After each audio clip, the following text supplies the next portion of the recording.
This presentation will cover the budget template that is submitted with the concept proposal for the 2021 Specialty Crop Block Grant Program. To begin, here are a few tips to consider as you prepare your budget. Make sure all of your requested costs are allowable. If your budget includes a substantial amount of unallowable costs, the proposal may be disqualified. Therefore, we strongly encourage you to reference the allowable and unallowable costs and activities table. Ensure all costs are justified and directly support the project objectives. Reviewers want to know why you need the items requested and how they relate to the project activities. In the concept proposal phase, just a basic description of costs is adequate. Ensure that your cost estimates are reasonable and realistic. We understand that at this point, your budget is a best estimate based on current information. However, we ask that you do your homework to ensure your estimates aren't over or understated. If your project advances to the grant proposal phase, your budget shouldn't change by more than 10%. So it's important to ensure your concept proposal budget is a realistic estimate. Lastly, please double check your math to make sure you have the correct total. Attention to detail shows that you took care in preparing your proposal. And please start your applications early. Don't wait until the day applications are due to start your budget template. And one last item before we get into the budget template is the difference between direct and indirect costs. Direct costs can be identified specifically with a particular award, project, or activity, or directly assigned to an award, project, or activity, relatively easy with a high degree of accuracy. On the other hand, indirect costs, which are also known as facilities and administrative costs, are incurred for common or joint objectives and cannot be easily identified specifically with a particular award, project, or activity.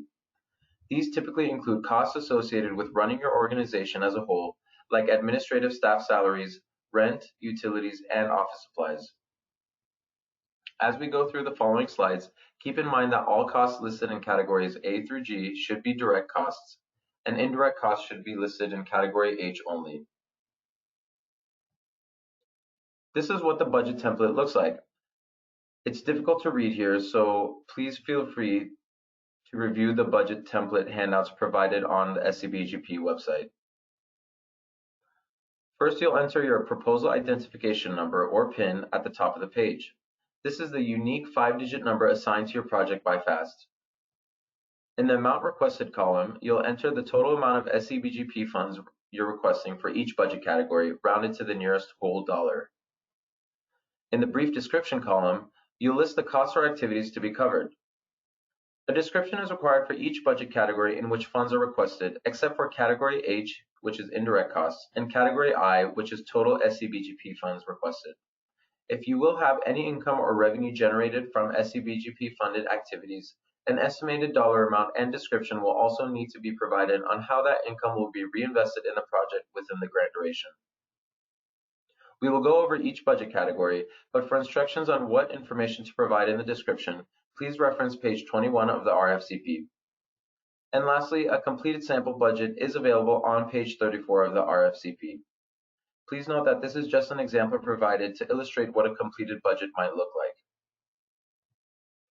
The first category is category A, salary and wages. This is where you'll list the total estimated cost of salary and wages for time spent working on the project by employees of the applicant organization. In the description column, please list the title of each employee and the amount of time they'll be working on the project.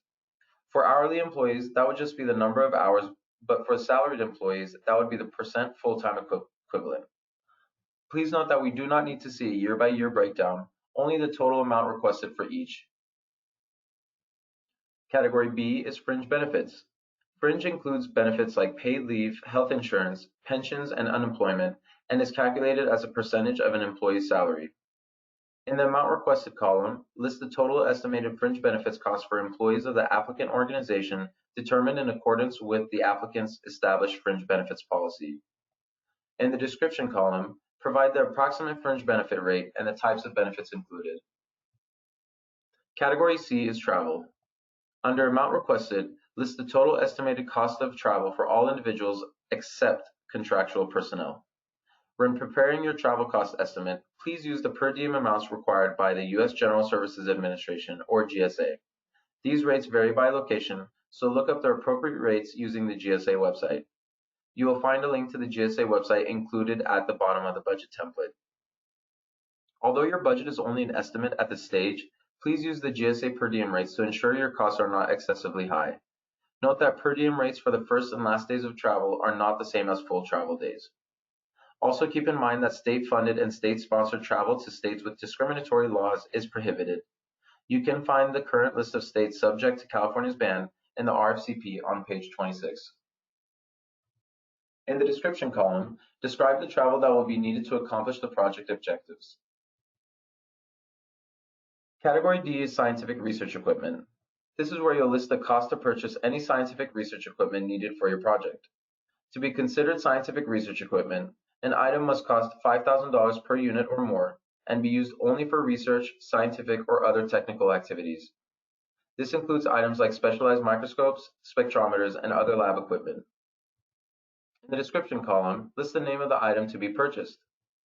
It's important to clarify that purchasing general purpose equipment is not allowable under the SCBGP. That means you cannot purchase any non-scientific items that cost more than $5,000 with SCBGP funds. That includes things like vehicles, refrigerators, and tractors. However, costs to rent general purpose equipment may be allowable and would be included in Category G Other. Category E is supplies. Enter the total estimated cost for supplies in the amount requested column.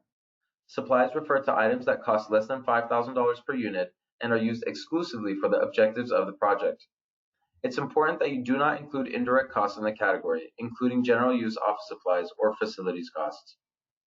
In the description column, list the types of supplies the project anticipates purchasing.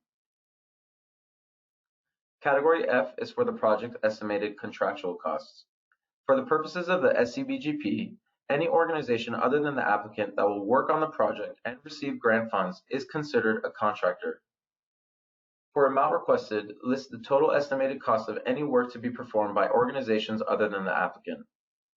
Typical costs under contractual include consultants or project cooperators from the other organizations. This amount should include all of the budget costs associated with each contractor, including salary, travel, supplies, and more. In the description column, list the names of the contractors, if known, and the types of services needed. Salary and hourly requests should also follow the U.S. General Schedule pay scale for the locality in which the employee will be working. Additional justification will need to be provided for employees whose salaries exceed GS 15 Step 10. Note that the GSA Office of Management and Budget has developed guidelines for determining appropriate rates for contractors. A link to this information can be found at the bottom of the budget template. Please ensure you do not exceed the maximum allowable rate. Category G is for any other costs. For amount requested, provide the estimated total of all other project costs. Examples of costs that should be listed under Other include registration fees, speaker fees, fees to publish project results in professional journals, costs for data collection and analysis, and meeting space or equipment rentals.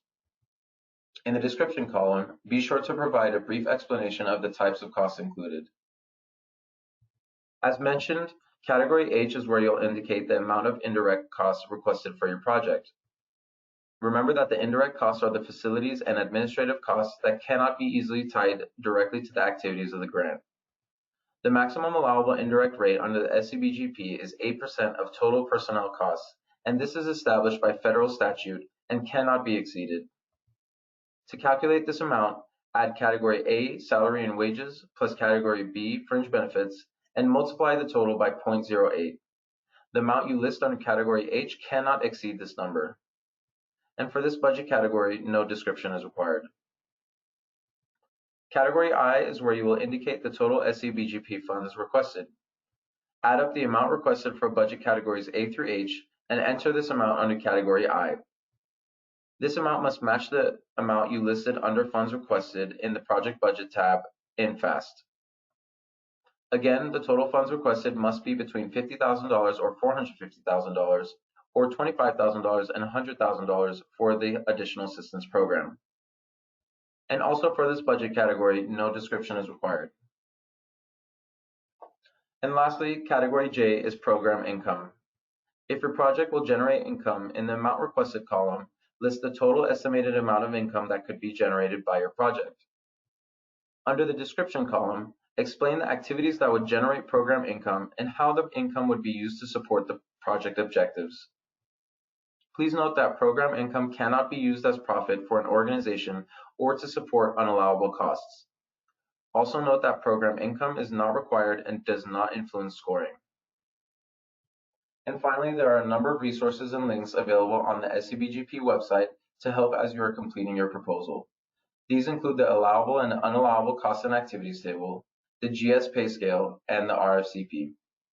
And this concludes the budget template presentation.